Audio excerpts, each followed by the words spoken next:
the last year of his contract. Team hasn't drafted a quarterback in the first 3 rounds since Matt Leinart back in 2006. Arizona lost 5 defensive players with at least 700 snaps last year.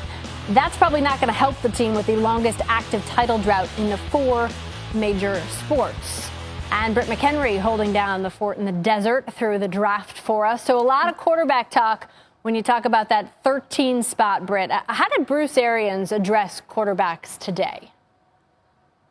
Well, there should be a lot of talk, Jade, because Carson Palmer does turn 38 this season. So the Cardinals are looking at quarterbacks. And when it comes to Clemson QB Deshaun Watson, General Manager Steve Keim told me you can't argue the guy's a winner. Every time we've spent around him, he's been impressive and mature. And if you think big picture, if you wanted to build a team around a guy, he has all the leadership qualities. That's high praise. Now, when it comes to head coach Bruce Arians, who's known as a quarterback whisperer of sorts, he did coach Ben Roethlisberger and Peyton Manning. He said that he has one primary question he asks at evaluating the position. Can they lead men? And it's all about leading men. And I tell all these kids that have not called plays, get a script from somebody and start practicing in a mirror. Because your first exposure is going to get in the huddle with 10 guys feeding families. These ain't college guys anymore.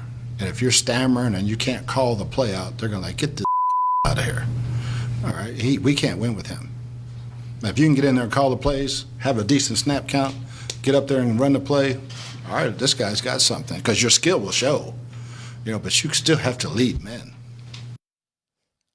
He's always very candid. Well, Arizona had Dak Prescott high on their draft board last year. And why do I bring that up? Because General Manager Steve Keim actually compared Prescott and Deshaun Watson in their size and strength. And he said about Watson that he has the traditional elements of a quarterback, unlike a Robert Griffin III or a Colin Kaepernick. He said he's more mobile, not a quote-unquote running QB. So he said he didn't have any reservations about what Watson could do.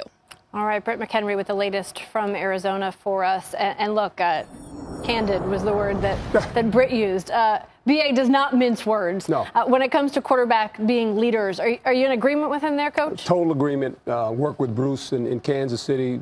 Good friend, great football coach. And I think any quarterback that they decide to pick, if they pick one this year, is going to flourish with Bruce Arians being the coach. And Bruce is exactly right. At the end, you're leading men.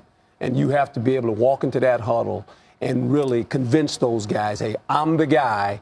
I play with the ball. This is what we're about to do. And the great ones do that.